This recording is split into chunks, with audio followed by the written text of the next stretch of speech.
Hey guys, it's Mark Goldberg from Mark Vlogs Watches. Thank you for joining me for another exciting episode.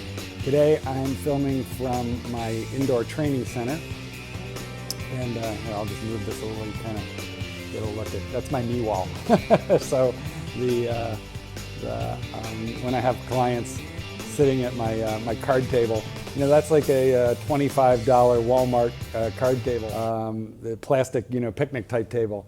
But I like it because I can move it around easily better than a desk. And I have sold, I don't even want to tell you how many, lots and lots of watches worth of dog training has been sold at that table, so I'm kind of fond of it. Oh, and there's a picture. That's me and the dog whisperer. So that's me and Cesar Millan some years ago, first time I met him. Okay, well, let's get the obligatory wristwatch check out of the way. There we go. That's a Marathon Jumbo Day Date. It's it's probably what we would have to call a shitter, I suppose, but I like it. I like it a lot. It's got tritium tubes, which this sort of appeals to the little boy in me because it glows in the dark all night long. Okay, so I want to talk about how to protect your Rolex watches and your upper end watches. Now, listen, I really understand that for some people to spend $200, $300, $400 even on a watch is a significant expense, and I get that. And in fact, I have a few of those that I really like.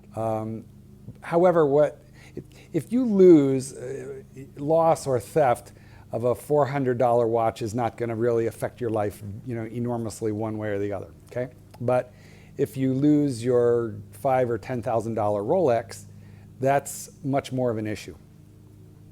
Financially. Now, I also understand there are some people where, they could blink and shrug that off and it's not a big deal. But oh boy, you have to be at a super high echelon, I think, really of financial well-being, before you laugh off a $5,000 loss.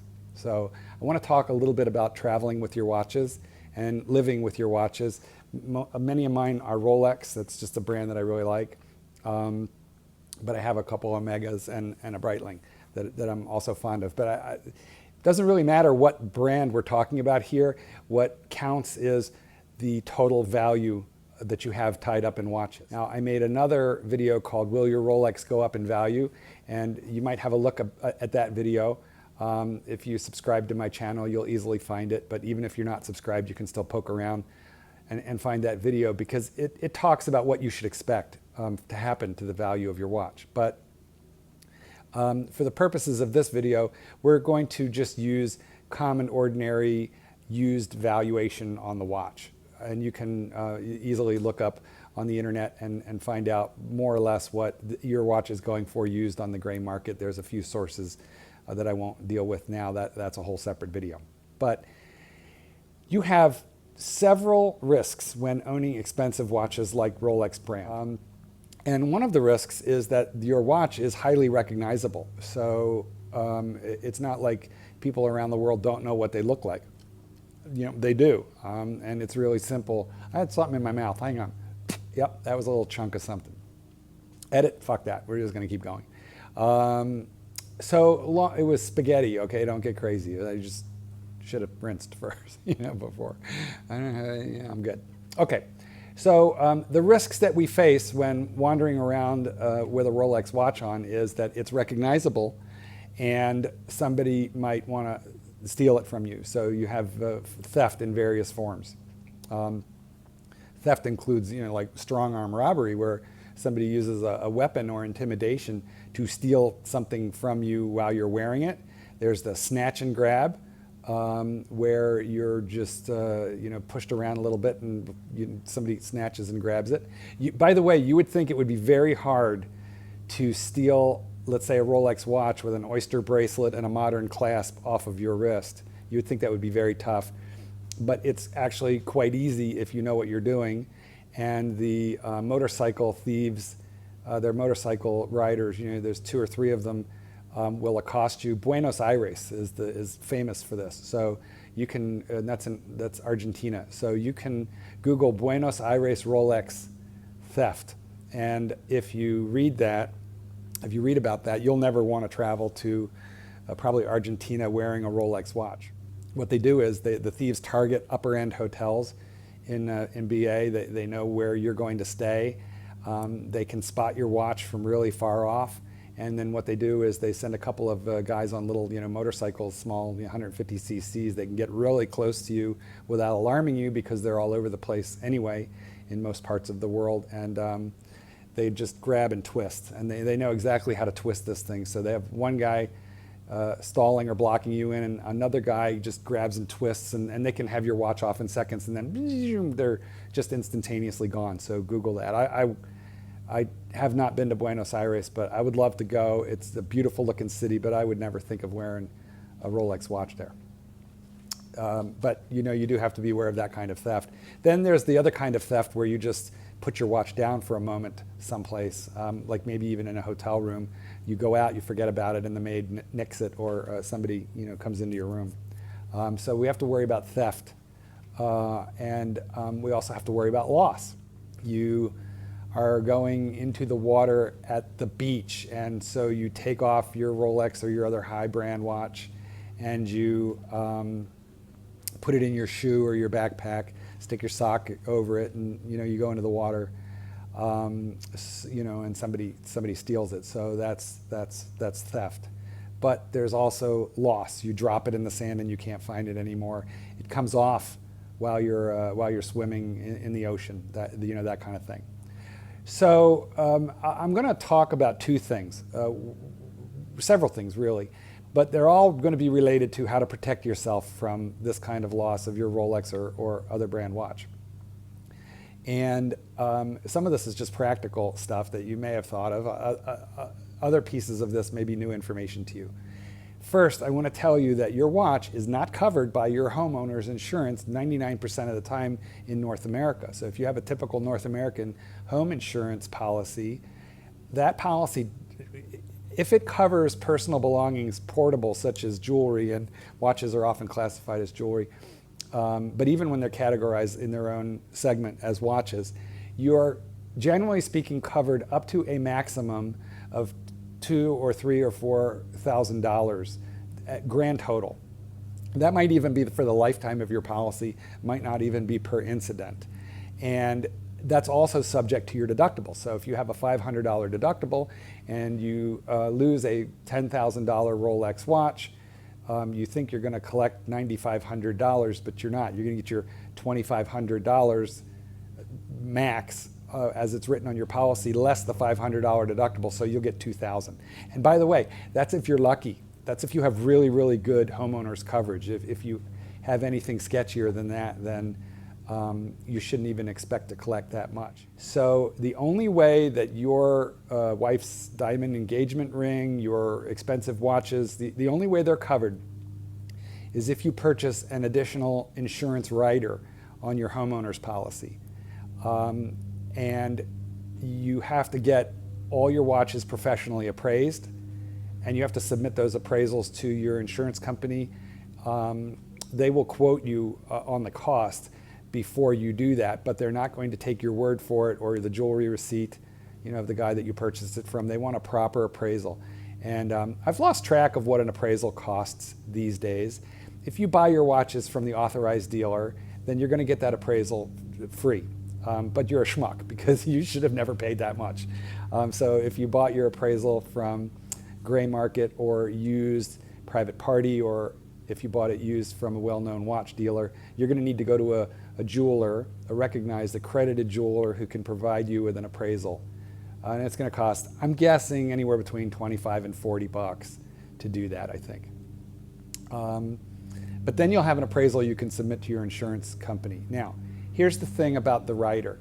You need to be sure that you're being covered for loss, in case you just lose it, theft, in case it's stolen, or what they call mysterious disappearance, which is to say, hey, I know it was in that drawer. It's been in that drawer, forever. I didn't look at it for 6 months. I opened the drawer and it's gone, and I've torn the house apart. It's nowhere. I have no idea what happened to it. So I can't file a police report. I can't give a location where I lost it. It's just gone. That's mysterious disappearance. And that kind of thing happens a lot, so you want to be sure that that's covered. Theft, loss, mysterious disappearance. Here's roughly what you should expect to pay for that kind of coverage. you should expect to pay $9 a thousand. And when you start doing the math, that's a lot of money. And I'll tell you why. Let's say you have a the $10,000 Rolex. Just making up the number. I got to keep it round, guys, because I'm not a math whiz. And let's round it up. Well, we don't even have to round it up. It's $90. It's going to, $10,000 Rolex. If you want to cover that, and it's $9 a thousand, it's $90. It doesn't sound like a lot, but in 3 years, you have spent almost $300 insuring that watch. So let's say now that you want to insure, I don't know, $20,000, $30,000 worth of watches. Well, you could be spending a couple of $100 every year as an insurance policy. Now, I'm not saying that's a bad idea. If you travel a lot or if you're prone to losing things, it's probably a good idea. But there are other ways to handle that. I mean, again, remember, if you're the guy who's never lost a watch in your life, but you're concerned, like, gee, what could happen here? Then I want you to think about how will you feel about paying, $2,000 to $3,000 worth of insurance premiums over the course of 10 years on a watch or watches that that you didn't lose and you've never lost. So when you start adding it up like that, it's pretty significant. So there are some things that you can do to take sensible care of your watches without having to pay insurance premiums. Does it keep you entirely as safe as insurance premiums would? No, it's a compromise. Okay, so what do? I do not carry special insurance on my watches on the one hand. On the other hand, I think one of the best things that you could possibly do for yourself is to rent a safety deposit box at your bank. Just make sure it's someplace close and they have easy in and out access. I just do it like a fingerprint thing at my bank, and I'm into the vault. They have good hours and they're really located close to me. So I have a safety deposit box where all my watches live. I only keep a few at home at a time. So right away, I'm very super heavy level of protection. And that even includes against, God forbid, fire. Because if your house burns down and your Rolex go up, they haven't been lost, they haven't been stolen, it's not a mysterious disappearance. So you would need to cover damage, also. But most of my watches reside at any one time in my bank safety deposit box, and that really simplifies things a lot for me. And so it takes care of, it eliminates ginormous risk on owning multiple high-end watches. Now, the other good thing, by the way, that accomplishes for me is that it gets them out of my face. I'm not like in a case, they're not in a watch winder or in a case where I'm looking at them constantly and having angst over which one to wear.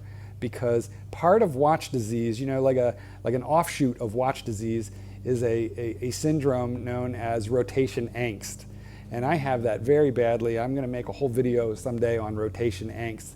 But I tell you, if you've ever agonized over what watch you're going to wear, out of sight, out of mind, guys. When I put my watches into the bank safety deposit box, I'm not thinking about them. So they're just gone. And if I got tired of a watch, if I had it in heavy rotation and then I got tired of it, if I put it in that box and I don't pull it out again for a couple months till I start missing it, then the love affair it's like falling in love all over again. So that works really well for me on many, many levels, but definitely protection from fire, loss, thievery, robbery, that kind of thing. The bank safety deposit box, that's a big deal. Now, when traveling with a watch, I recommend that you take only 2 pieces, and I don't like taking a lot. I travel with 2 pieces, one that I tend to wear by day, one that I wear at night or sleep in, and there's a whole thing such as that I call the sleeping watch that we'll talk about another day. But I travel with 2 pieces. Here's a couple of hard and fast rules. Make sure that the pieces you're traveling with are on metal bracelets or rubber straps or NATO. Now, I really dislike leather anyway. I really can't stand NATO straps. I do not understand you guys who can put, a watch worth $500 to $5,000 to $10,000 on a 15-cent, strap of nylon. I don't care, if it's the James Bond edition from Omega. It's got 25 cents worth of, nylon material in there. It's pure chemistry. So I don't like it. However, there is something very good about it, and that is that it gives you a great deal of protection when swimming.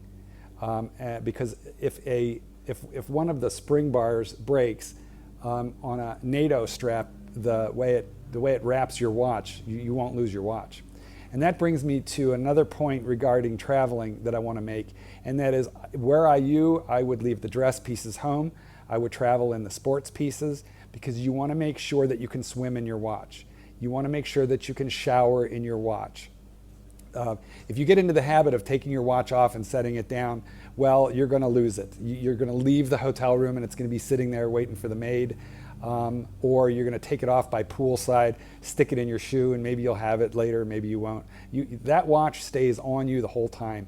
And for that to work, it needs to be on, in my case, I always want my watches to be on stainless steel, or the metal band, bracelet rather. Rubber is okay, and a NATO is probably even better. Now, before you travel with your watch on any of those things, check your spring bars. That's the weak point of your watch. I have wristwatches that are worth quite a bit of money, and the bracelets are secure. Everything's nice. I inspect the band, the clasps. Everything's nice, but the whole thing is held together by two tiny little, spring bars. So it's not a bad idea to periodically pop over to your local friendly watchmaker and have him just make sure that those spring bars are in place and okay. So you want to test those. Really important, because even if you're following every single bit of advice that I'm discussing with you, but you get hung up on something like a little coral, or you're horsing around with the kids in the ocean, and if your watch pops off, that could be a really bad problem. So I wish I liked NATOs only for the purpose of swimming in the ocean, but I don't like them. So we definitely want to carefully pick what watch we're going to be traveling with. Now, the next thing is, what do you do if you bring two pieces with you, or even if you just bring one, and you're going out and you're going into an area that you think might be sketchy, and you don't want to wear your watch, or you brought two, so you have to secure one at all times. What do you do about that? So first, I really don't stay in hotels that don't have safes in the room. Usually they're located in the closet. They're electronic safes. I usually feel okay about that. Mind you, I don't own a $25,000, $30,000 watch, but I wouldn't travel with one. I wouldn't. You have to pick your own upper limit comfort level. But one of the things that I notice, particularly in parts of Asia, is that those safes, those electronic safes, are not bolted down. Like they're free floating. Like literally someone could pick them up and carry them away. They only weigh a couple of pounds. So I would not lock anything up in that. Like I wouldn't count on that. Now I've stayed in those rooms a couple of times, and maybe overnight, I'll lock up my odd piece. But I don't feel good about locking up a watch while I leave the room in a safe where the whole safe could be picked up and carried away. So you kind of want to check with your hotel, is that safe bolted down? Or in Asia, by the way, unlike the Western world, United States, North America, Europe, hoteliers would find it rather odd if you asked to see a room before renting it. But I find, generally speaking, in Asia, you don't have to do this at a Hilton or a Sheraton, but if you're staying at a no-name but very nice Asian hotel, then if you ask to see the room, they'll show it to you before they rent it to you, and that's one of the things you want to check. So some of those rooms have safes that are not bolted down. Don't use those. But a lot of them have safety deposit boxes or safes right in or off the lobby for your use. You would think that would be fine. I have a little slightly mixed feelings about that, because I recently read an article about Pattaya in Thailand, where there was a guy stealing all kinds of upper end stuff right out of the hotel safe, and for whatever reason the hotel desk clerk gave him access to that safe. So it calls into question how reliable the desk clerk was. So, okay, long, short, I'm really only comfortable with a safe that's bolted down, and I'm not bringing my best piece, and it's right in the room. Finally, we have to talk about where you're going as to whether you should really take your watches, whether they're protected or not. I mean, I'm going to feel a lot better traveling to sketchy areas if my watch has that insurance on it that we described earlier. Although, come to think of it, take nothing for granted with insurance, right? So mysterious disappearance, like you don't know how it disappeared, you're going to make sure that's covered.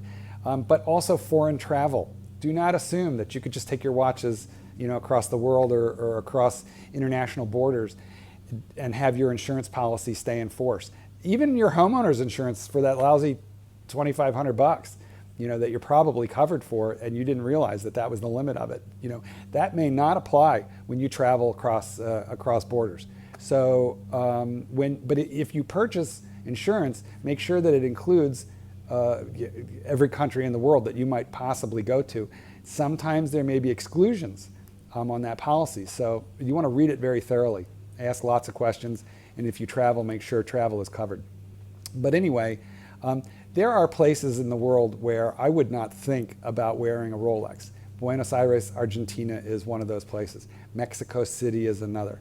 In fact, in Mexico City, I want to be very careful about wearing anything that looks like it's of value. I mean, if you're a woman, I wouldn't wear dangly earrings. I wouldn't wear diamond earrings, watches, chains, wrists, or necklaces rather. I would not wear that kind of stuff in Mexico City. Now, let me tell you what, I love Mexico City. Brilliant people, wonderful food, but there's a street crime issue there. So snatch and grab, very big there. So you want to be really careful. I wouldn't wear anything, shiny. I don't want to attract the barracudas or the sharks in those kinds of places. Now, ironically, I've traveled to Thailand a few times, and what I can tell you is there's a very low street crime rate there, on the one hand. So I think you're actually pretty safe wearing a Rolex watch in Bangkok or in various parts of Thailand. I've done it, and here's the funny thing. You will find in Thailand, for example, there's fake Rolex watches being sold like on every street corner. You could be at a breakfast restaurant, which is kind of like indoor, outdoor, it's like open air breakfast place, and people come by and they sell you flowers or trays of knickknacks, and the lady is going to come around with a whole tray of like Rolex, and Breitling watches, $30 to $75. So if you wear a Rolex in Thailand, they're definitely going to assume it's fake, which, by the way, makes you safe. Yours isn't fake, but let me tell you, you can spot those fakes if you hold them and if you twist them around. But the decent fakes, which is mostly what they have there, Chinese-made decent fakes, I mean, they are really hard to spot. So consequently, you wear a Rolex in Bangkok or Thailand, and they're going to assume it's fake, and you don't have too much to worry about. So I think you're fine there. I've actually heard that if you wear a really nice Seiko watch, you're a little more subject to theft, because Seiko is a brand that they know there, and they know their high-end stuff. So if you have a Grand Seiko, for example, you might be a little more subject to theft, because although those are faked, they are faked somewhat less. I can tell you what's really prized, what Thailanders really seem to like, is G-Shock, and those are faked over there. So be careful if you're in a stall and they're trying to sell you a $10 G-Shock. Trust me, it's not real. Go to the high-end mall and pay your $200 and get a real one. Okay, so you want to be sure that you know where you're going and whether street crime is an issue in that kind of place. And if it is, wear something cheap, or if you're in an area where you could get knocked around even for something cheap, then don't wear anything at all. I'll wind this up with a quick story. I traveled to France, and I wore my Rolex Daytona. Now, if you're familiar with my videos, I hated that watch. I really tried to like my Rolex Daytona, but I hated it. And there's a video in my stable of videos here. So have a look and see what you think about that. In fact, there's pictures of me in France all over that video. So have a quick look. But what I can tell you is, I had no problems wearing that watch all over Paris and in various parts of France. Really, nobody looked at it twice, so it attracted zero attention. But you know, there was this one point when I was really nervous, and that is I was in the metro, which is the Paris subway. It's a very nice system, but and it's usually pretty easy to use. But what I was attempting to do in that instance, I mean, it was late afternoon, like early evening. I was attempting to do a kind of a complicated route, and I wound up. It turned dark. It started raining, and I wound up in a far-flung suburb of Paris, and it was rough. It was rough. I had to get off the train to try and figure out how to get like back into the center of Paris so that I could get to the Gare du Nord or one of the major stations, at which point I could give up on the metro and take a taxi to my destination, which is ultimately what happened. But man, I was in a very industrial looking area filled with rough characters. The trains were filling up with kids in their late teens, early 20s. To my trained eye, they all look like gangbangers. I got to say, nobody bothered me, but it was clearly a much rougher element. So I was really uncomfortable wearing a $10,000 watch, and just sticking out and looking like I had no idea where I was. So that's really the only time I remember taking a watch off. I took it off and I stuck it in my backpack and I just clutched that like I was a pregnant woman holding my fetus. So, but it made me really uncomfortable. So I have to say, although I had no problems, if you do a little bit of research about where you're going to be traveling, if there's high street crime, just leave your piece home or wear your beater watch. Anyway, these are some things to think about. So either insure your watch, but be prepared to pay lots for that insurance over time. And you want to check out that it covers, that your insurance policy, if you take one, that it covers everything you need it to cover. Understand the homeowners insurance that you currently have does not cover your watches. Get a safe deposit box at your bank because it keeps your watches as secure as they can possibly be. And if you have a lot of watches, it's also a great way to rotate through your stuff and fall in love again. By all means, travel with your watch, but take the waterproof sports watches and just take one or two pieces. If you take one, never take it off. If you don't like sleeping in a watch, then lock it in your safe overnight. Make sure your safe is bolted down in your room or don't stay there. And do some research. If you're going to a place where there's lots of street crime, well, just leave the watch home. Be safe, guys. Mark Goldberg from Mark Vlogs Watches. Thanks for joining me, and I hope you subscribe to my channel and please like this video. Thanks, guys.